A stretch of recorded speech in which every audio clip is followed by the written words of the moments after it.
When was the last time you took a leap of faith, trusting that everything is going to work out? Do you crave growth, or are you merely content with the status quo? If you want more out of your life, out of your career, and out of your relationships, you are in the right place. Take the leap and discover how to create a life by design rather than living it by default. Real success starts with you. Now here's your host, Colleen Biggs. Hello, everyone, and welcome back to another episode of Take the Leap. I am your host, Colleen Biggs. We are on episode 212. I like the number 2. Don't know why, but I do. And we're on episode 212. So I'm excited to have Zachary Palmer here. He was introduced to me by such a good friend of mine, Steve Ramona. I love him so much. Him and I refer business back and forth to each other and individuals. And he's another leader out there leading with a servant heart and servant leadership, and has a YouTube show. He also has a podcast. So you got to go check that out. I'll drop that in our notes for today. Love my friend Steve. So happy that he introduced me to Zachary. And after I talked to Zachary, I was like, you got to be on my show because I really like your energy. I like who you are. I like what you're doing. And he's all about the power of proximity. And I talk about that a lot, not only on the podcast, but from stage, on how important our social capital is and the people that we're surrounding ourselves with. So we're going to dive into that a little bit more today. But before we do, I do want to thank the sponsor of our show, Alley Spine Center. And what sets our office apart from other offices is our focus on expertise in treating degenerative spinal conditions, including disc disease, bulging herniated disc, spinal stenosis, neuropathy, sciatica pain, tingling, and numbness in the arms, hands, legs, and feet, as well as severe and chronic neck pain and headaches. We specialize in corrective care, not just the treatment of symptoms with physical medicine modalities. And in most cases, pre and post images are used to help determine the structural improvement of the spine. So if you or someone you know is suffering from any of that neck and back pain we discussed, and you haven't experienced chiropractic in an integrative corrective care office, please contact them at 480-809-4700, or you can visit them at alleyspinecenter.com. If you're not located in the Phoenix area, that's okay. They know offices all across the United States that can help you with corrective care. So that's the most important part. And thank you, Alley Spine Center, for being the sponsor of today's show. All right, let me introduce Zach Palmer to you. He's known as the sales and persuasion strategist because as someone who has grossed over 150 million in sales, he's been a top speaker for people like Tony Robbins. And now he's helping companies like yours create high performance sales teams that consistently crush it. He says the key to his success was the power of proximity. He found a way to surround himself with the best in the world so he could become one of the best in the world. His mission is to simplify the complexities of business and develop high performance leaders that create predictable results and maximum impact. Zach, welcome to today's show. Thank you, Colleen. Pleasure to be here. Yeah, it's so great to have you. So everyone's like, ooh, I know the name Tony Robbins. What is that all about? So go back because you were really, really young. And I want everyone to really get an idea of who you are as a person before we get into how amazing you are as a sales strategist. Let's go back to like 19. So you didn't have any, obviously you just got out of high school. You don't really have any formal business schooling. And you take over a family business. Tell me what happens there. Well, it was exactly that. I was going to college. I wasn't enjoying the experience. I remember if it was Mark Twain or who it was, but the quote that always sticks in my mind is, "I never let my schooling get in the way of my education." And at that particular time, I wasn't enjoying formal schooling, and I was looking for an outlet. My parents had a specialty retail business. So we sold home and commercial exercise equipment, one of 2 facilities in the nation that were duly licensed for both. And it was kind of a means to an end. I just said, "Hey, Dad, you mind if I take a break from school? I don't want to waste any of your or my hard-earned money. This is not the best thing for me at the moment." So it was just supposed to be a temporary break, and I joined the business. And then within a year, they had the opportunity to move back to Hawaii. And he said, "Hey, you think you can run this thing?" And I said, "Sure," for some particular reason. But like you said, with no formal business schooling, no education, and that was 2005. So for the first 2 years, I managed to grow the business fairly significantly. And what you really need to know, it's a pretty important part of the story, is when I took over the company, it was only doing about $300,000 a year in gross revenue, but it was over $800,000 in debt. So I had a major uphill battle Mm. and didn't really realize how significant of a uphill battle that was going to be. So I grew the business pretty substantially over the first 2 years, moved and expanded the business in 2007 to incorporate boutique personal training studios, kind of a high-end luxury experience. It was supposed to make it feel like you're at home in a nice luxury home. And then 2008 happens and the carpet gets pulled out, the revenue goes down by 50%.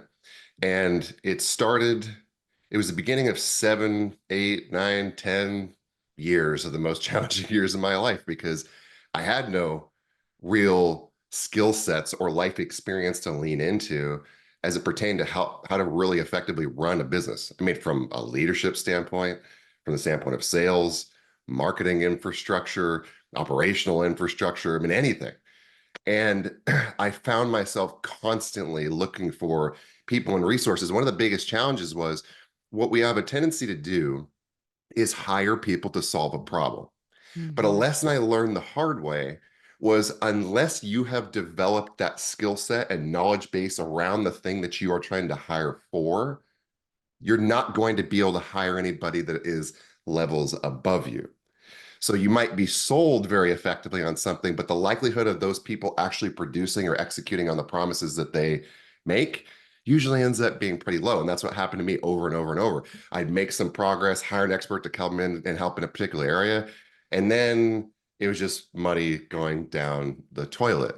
So eventually I just thought, this is enough. So first thing I started was marketing, and I started going to a variety of different fitness experts and conferences and increasing my knowledge skill sets in those areas. And then it was leadership development and sales processes. And sales is something that had always come fairly organically to me. Just as by nature who I am, I love people and I loved what I was selling. And I think having that conviction in the Mm. product and the service I know it was absolutely paramount. But you couple that with another piece of my story. I'm actually legally disabled, at least on paper. I have it was a little bit of a football injury that left me with, at least on paper, permanent partial disability. So, I mean, I used to have days, weeks, months at a time for a 4-year period where I couldn't bathe myself, dress myself, anything. So, because of it, I took my education to extreme lengths on the training side. And long story short, for those 10 years, it just felt like a constant struggle, like 2 steps forward, 1 step back, 2 steps forward, 1 step back. And it got exhausting. I mean, anybody that's been in business can relate to the fact that it can be very lonely at times. And when you don't know what you don't know, it's really difficult to see the forest through the trees. Like you get these moments of hope, inspiration, and then something happens. Business is a perpetual game of whack-a-mole, or solving one problem and moving on to the next, right? Whack-a-mole is a And good visual for sure. Yeah. right, it's that's just really what it felt like. I mean, you couple that with the number of sleepless nights of not knowing where the next check's going to come from. I mean, I distinctly remember a period of time like sitting on my office floor crying, wondering how I'm going to make payroll the next day, how I'm going to be able to pay the rent, this huge stack of payables due. Those are just the immediate payables, not to mention that mountain of debt that we had behind us.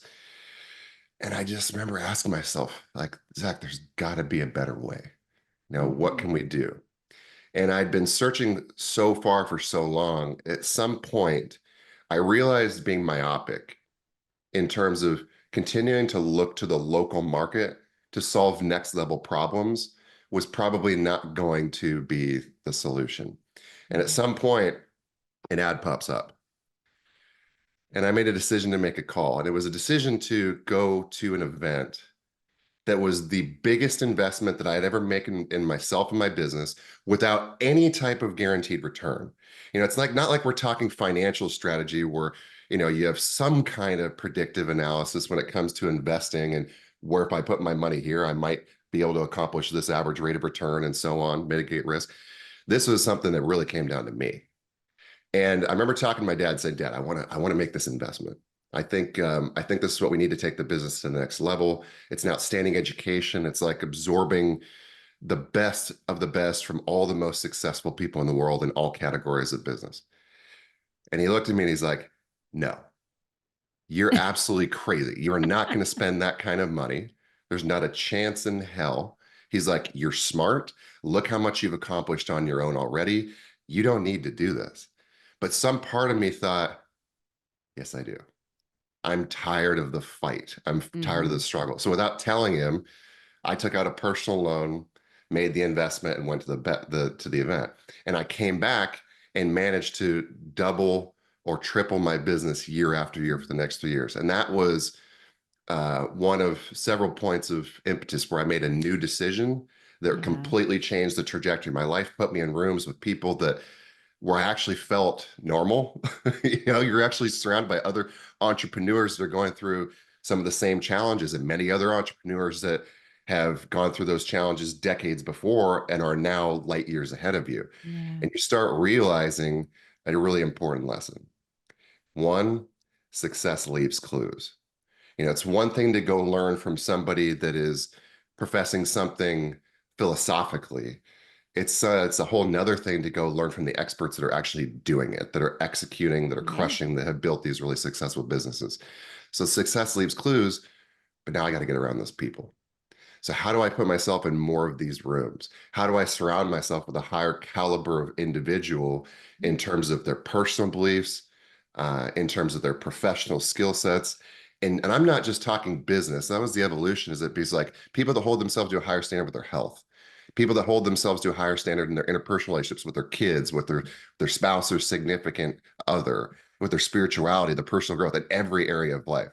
And that moment was a major turning point in how I started to look at the people I surround myself with, the investments that I'm willing to make.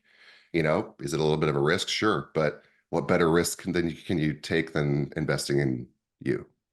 So that was a short version of the story. No, that was beautiful because it really explained your journey, and so many nuggets came out of that. And the one thing I heard you say was you knew inside that you needed to make that investment, even though your dad didn't see it. Maybe your dad was old school, or he really, I mean, when we look back generations, he really probably didn't have a clue of what it was that the business would need. And in that generation, which I know that generation, we're taught hard work, just work harder, work harder, work harder.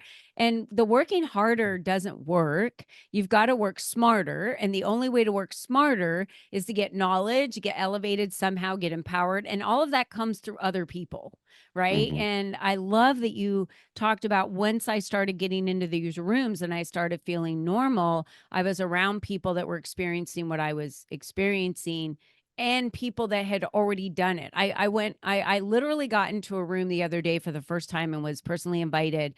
And we're looking at opening a brick and mortar for one of our catering businesses that we have in 2026. And it's a pizza business. And the gentleman said, I ran 2 pizza units for over 20 years.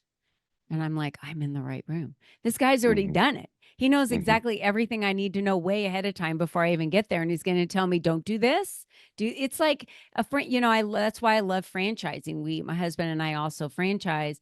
And what I love so much about franchising is like, we've made all the mistakes. We've already done them all. You don't have to make the mistakes. You just get the beauty of the business and the support and to be able to grow it. But, you don't have to go through all of the things we went through to get it to where it is today. Why pay the dumb tax? It's why pay the dumb tax. Tax. I love it. One of my favorite expressions is there's nothing dumber than running the wrong direction enthusiastically. Yeah. And so often we do that because it's coming from the heart.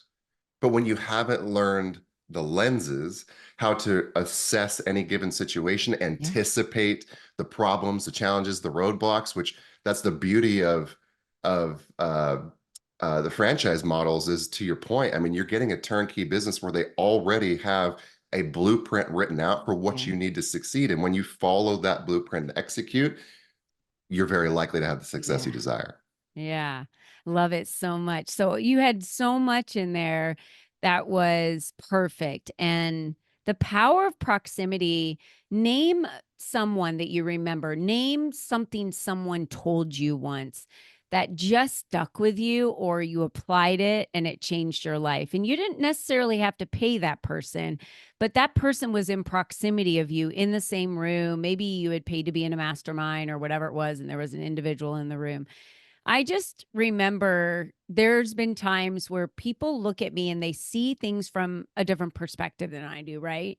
And they're like, "You're not seeing it, are you?" And I'm like, "No, what am I not seeing?" And they're like, "You need to sell. You need to sell that business and you need to do X, Y, and Z."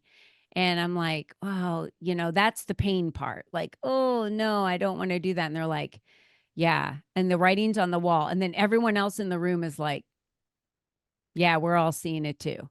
And it's Mhm. like, why didn't I see this? How did I not recognize? And I love it when there are powerful people in the room that are not afraid to also share something with you that you might not recognize, for you to then recognize it. It's like it didn't exist until they Mhm. said it.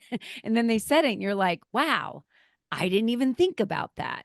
And I think that's the power of that, just the simple power of having other people around us. And we'll get into the greater power of the proximity, but just the advice, simple advice.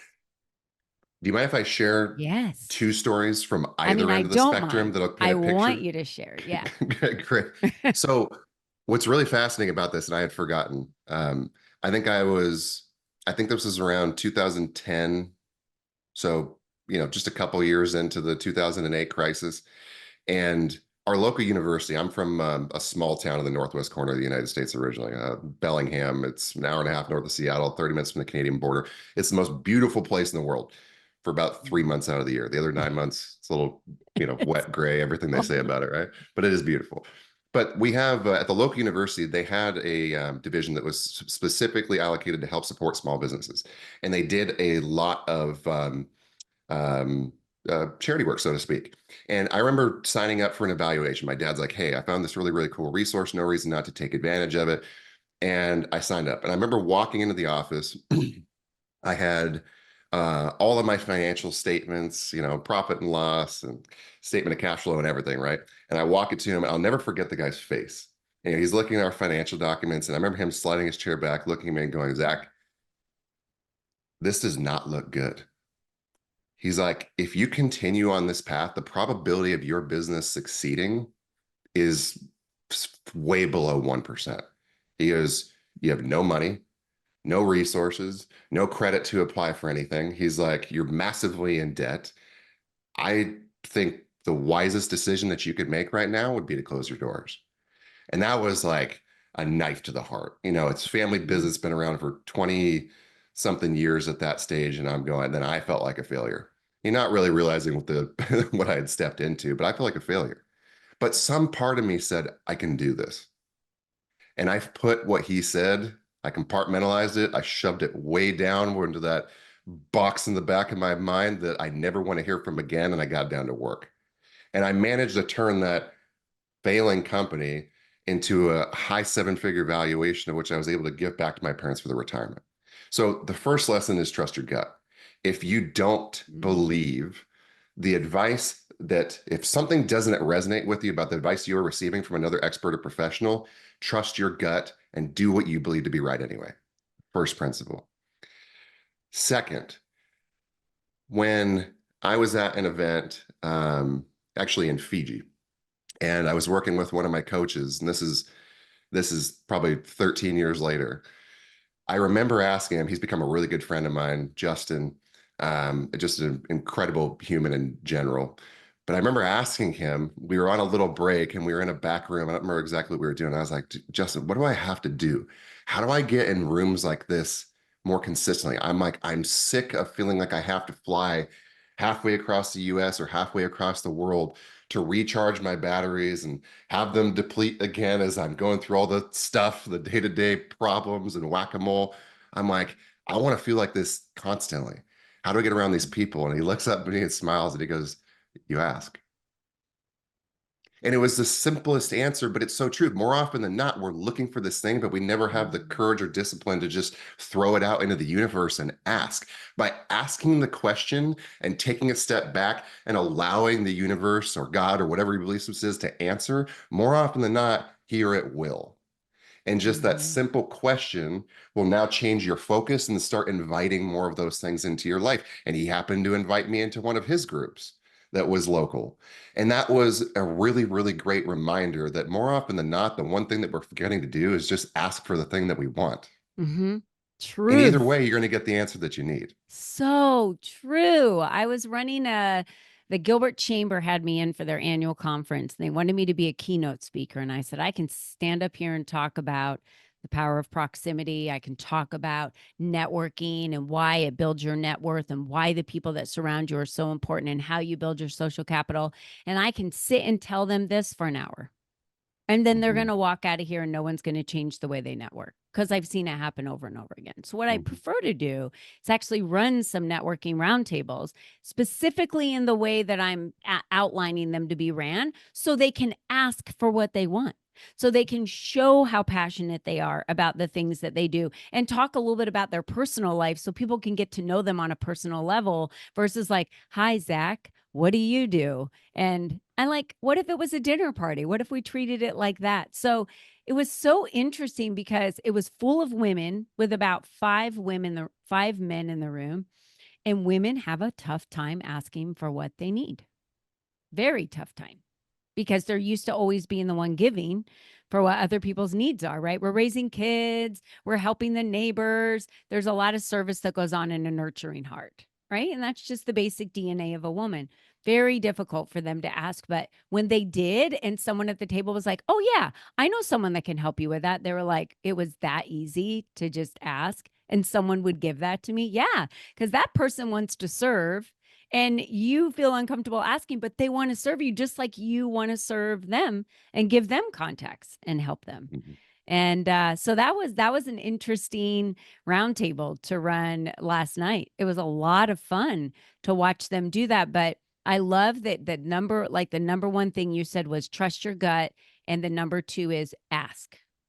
Ask for what you want because you will. I Mhm, mean, you've got to put it on a vision board and you've got to get it out there and you've got to believe it. I believe in that whole burning desire and belief. We've got to have it. It's got to be mhm, in there. And you had that burning desire and belief. If you didn't care or it really didn't matter to you if this worked, you felt like this responsibility to turn the business around. And that was a burning desire that you had, and you were going to do whatever it took to make it happen. And that's a true testament. And how beautiful that you gave that back to your parents after all those years. So, what are you doing today, Zach? We're going to ask that question now that we know how you got here. mhm. It was an interesting turn of events. As you mentioned, I had the opportunity to go and speak for Tony Robbins and Dean Graziosi and consult for them. I helped develop programs, operational infrastructure, hire, train, onboard some really big teams of internal and external coaches. And through the process, what I realized, I mean, and actually what happened through the fitness industry is forever I was in love with health, wellness, fitness, anything to do with it, and I still am. But what I realized is I actually had fallen in love with business Mhm. because I know what it's like to go through those struggles. I know what it's like to be the solopreneur. Now I have a team of 3, now I have a team of 10, now I have a team of 100, and new level, new devil. It's never like it gets easy. You're just leveling up to that next set of problems that you now have to learn how to overcome in order to reach the next level, Yeah. right? And I wanted to be able to support people on that journey because I know how lonely of a road it can be. So I had a really great experience working with Tony and Dean. I got to be surrounded in rooms and share stages with some really amazing people, from Russell Brunson to Shonda Sumner to Alex Hermosi and Layla Hermosi to Brendan Burchard, E.T. Eric Thomas, the hip hop preacher. I mean, so just incredible people. And they really are incredible people. I mean, that was one of the things I loved is you see them behind the scenes and they're just as warm, loving, giving Mm. behind the scenes as they are on stage. Everything is congruent. Um, and the other thing that you realize is They're just human, Mm-hmm. just like the rest of us. They've just made some different decisions that have allowed them to reach different milestones and levels of success than most. And so that's very humbling and exciting. So the long story short is now what I'm up to is business consulting. My general focus is going to be working with coaches and seminar-based companies, primarily around anything sales and persuasion. So I help build out sales teams, establish the necessary decision lenses for the most appropriate decision-making paradigms to help guide the business through each stage of growth and evolution. So there's the leadership, the operational infrastructure, hiring, training, onboarding, the actual scripts and sales conversations that you have on a daily basis, either on the phone or on stage. So really all things sales, persuasion, influence, and leadership is what I'm up to now. Oh, that's beautiful. Well, thank you so much for sharing that with us. And you can reach Zach at thezachpalmer.com, ZAC. So thezachpalmer.com. We have all of the links here on Instagram at the Zach Palmer, as well on Facebook and LinkedIn, all of them. The Zach Palmer, the Zach Palmer. Let's just say that right now. I love that. And thank you for sharing your story with us today, Zach. I think it's so important that we realize that there's been quite a story that gets us to where we are today. We just don't pop out and just become this person. There's a lot of honing skills, a lot of learning, a lot of falling on your face, a lot of brushing yourself off, a lot of shame, fear, you name it, guilt. I could just go on with, I think, everything that we've felt through the process to get. And then when you start something new, it all starts over again. Like, that it does. Here we Every go. time. Mm-hmm. All something new again. So it's been wonderful having you on the show today and sharing your view on really what the power of proximity has done for you, and asking and getting in those rooms. And if we take one thing from today's episode, is that we ask. I mean, to my listeners, you're the only you that's ever been. You're the only you that's ever going to be. So if you don't like what your life looks like today, change it. Ask for something different. Do something different. Put someone different in your circle. That's really what it takes to take the first step to make that happen. And the power of proximity is real. There are books written on it. Zach talked about it today. I've talked about it in my life so many times on this podcast that if it wasn't for specific people, I mean, we got to meet Zach today because of the power of proximity of my friend. And that's why he's here and sharing his goodness with us. So thank you again, Zach, for being with us today. And to all the listeners out there, thank you so much for your loyalty and listening to Take the Leap. And until next time, don't forget, be you and be strong. Bye-bye for now.